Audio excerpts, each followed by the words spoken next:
गांव के बाहर एक घने जंगल के बीचों बीच एक प्राचीन श्मशान था। यह श्मशान वर्षों से वीरान पड़ा था, क्योंकि लोग मानते थे कि वहां भूतों और आत्माओं का बसेरा है।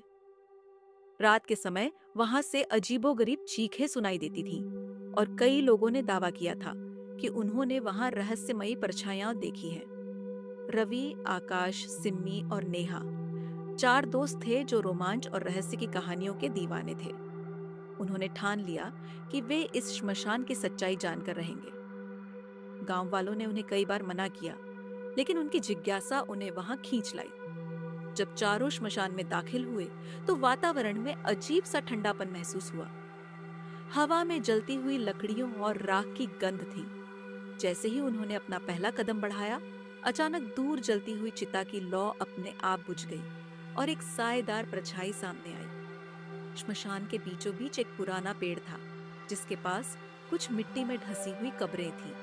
आकाश ने जमीन में खुदी दरारों के बीच एक पुरानी किताब देखी। जब उसने उसे खोला तो एक जोरदार हवा का झोंका आया और उस पर खून से लिखा था, तुम्हें यहाँ नहीं आना चाहिए था। रवि ने किताब के पन्ने पलटे और पढ़ना शुरू किया। उसमें दर्ज था कि 100 साल पहले यह श्मशान सामान्य था, लेकिन एक काले जादूगर ने इसे अपनी साधना के लिए इस्तेमाल किया। वह निर्दोष गांव वालों की बलि देकर अपनी शक्ति बढ़ा रहा था, लेकिन एक रात गांव वालों ने मिलकर उसे जिंदा जला दिया। मरते मरते उसने श्राप दिया कि जो भी इस श्मशान में आएगा वह अपनी जान से हाथ धो बैठेगा। जैसे ही चारों दोस्तों ने इस रहस्य को पढ़ा, अचानक चारों ओर से डरावनी आवाजें गूंजने लगी। हवा में राख उड़ने लगी और सामने उन आत्माओं की झलक दिखाई देने लगी जो कभी इस जादूगर की बलि चढ़ चुकी थी। एक आत्मा जिसके चेहरे पर गहरे घाव थे, धीरे धीरे उनकी ओर बढ़ने लगी। नेहा की चीख गूंज उठी, हमें यहाँ से भागना होगा। लेकिन जैसे ही वे पीछे मुड़े, श्मशान का मुख्य द्वार गायब हो चुका था। चारों दोस्त फंस चुके थे। तभी हवा में एक जानी पहचानी आवाज गूंजने लगी, तुम बच नहीं सकते, तुम्हारा अंत यही होगा। रवि ने ध्यान दिया कि किताब में लिखा था कि इस श्राप को मिटाने का केवल एक ही तरीका था, तांत्रिक की राख को पवित्र जल से धोना।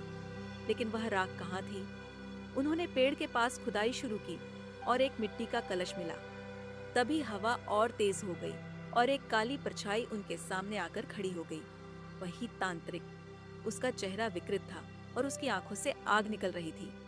रोहित ने हिम्मत जुटाकर कलश को खोला और उसमें रखा राख पवित्र जल से धोने लगा। तांत्रिक आत्मा ने जोरदार चीख मारी और एक पल में श्मशान का अंधेरा दूर होने लगा। चारों ओर से आत्माएं मुक्त होने लगी और श्मशान पहले जैसा शांत हो गया। चारों दोस्तों ने राहत की सांस ली और बाहर निकल आए। गांव वालों को जब यह पता चला तो उन्होंने पहली बार वर्षों बाद श्मशान की ओर देखा। लेकिन जब अगली रात हुई तो श्मशान से फिर एक चीख सुनाई दी। क्या तांत्रिक सच में खत्म हुआ था या उसका श्राप अब भी जिंदा था?